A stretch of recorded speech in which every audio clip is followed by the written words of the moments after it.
नमस्कार दोस्तों, आप सुन रहे हैं सुनील श्रीवास्तव डरावनी हिंदी स्टोरीज। यहां हम आपको लेकर चलते हैं डर और रहस्य की एक ऐसी दुनिया में जहां सच्चाई और कल्पना के बीच की दीवारें धुंधली हो जाती है। आज की कहानी है खौफनाक हवेली, जो आपको एक ऐसी जगह लेकर जाएगी जहां हर कोना डरावनी चीख हो और अदृश्य सायों से भरा हुआ है। तो चलिए शुरू करते हैं ये दिल दहला देने वाली कहानी, डरावनी कहानी खौफनाक हवेली। गांव के किनारे एक पुरानी और खंडहर हवेली खड़ी थी। कहते थे कि उस हवेली में जाने वाला कोई वापस नहीं लौटता। वर्षों से वहां किसी इंसान ने कदम नहीं रखा था, परंतु आकाश और उसके दोस्त राहुल को डर से ज्यादा रोमांच पसंद था।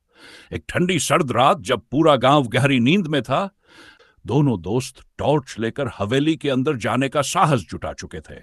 दरवाजा धक्का देने पर खुद ब खुद चरमराता हुआ खुल गया। अंदर घुप अंधेरा और सन्नाटा था। हवेली के अंदरूनी हिस्से में एक अजीब सी दुर्गंध फैली हुई थी। हर कदम पर फर्श की लकड़ी चरमराने की आवाजें डर को और बढ़ा रही थीं। जैसे ही वे मुख्य हॉल में पहुंचे, उनकी टॉर्च की रोशनी एक पुराने झूले पर पड़ी जो खुद ब खुद धीरे धीरे हिल रहा था। यह हवा से हो रहा होगा, राहुल ने आकाश को दिलासा देते हुए कहा। लेकिन तभी झूले के पास एक साया दिखाई दिया। दोनों की सांसें थम गईं।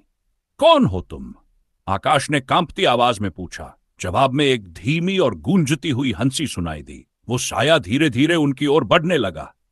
टॉर्च की रोशनी जैसे ही उसके चेहरे पर पड़ी, उन्होंने देखा कि उसका चेहरा इंसानों जैसा नहीं था। उसकी आंखें जलती हुई अंगारों जैसी थीं और मुंह से खून टपक रहा था। डर के मारे राहुल का पैर फिसला और वह नीचे गिर पड़ा। साया उसके पास पहुंचा और जोर से चिल्लाया, तुमने यहां आने की हिम्मत कैसे की? हवेली की दीवारें इस गूंज से कांप उठीं। आकाश ने राहुल को खींचा और दोनों भागते हुए बाहर की ओर दौड़े। दरवाजे तक पहुंचने से पहले एक जोर का धमाका हुआ और दरवाजा बंद हो गया। अब उनके चारों ओर अंधेरा और वही डरावनी हंसी गूंज रही थी।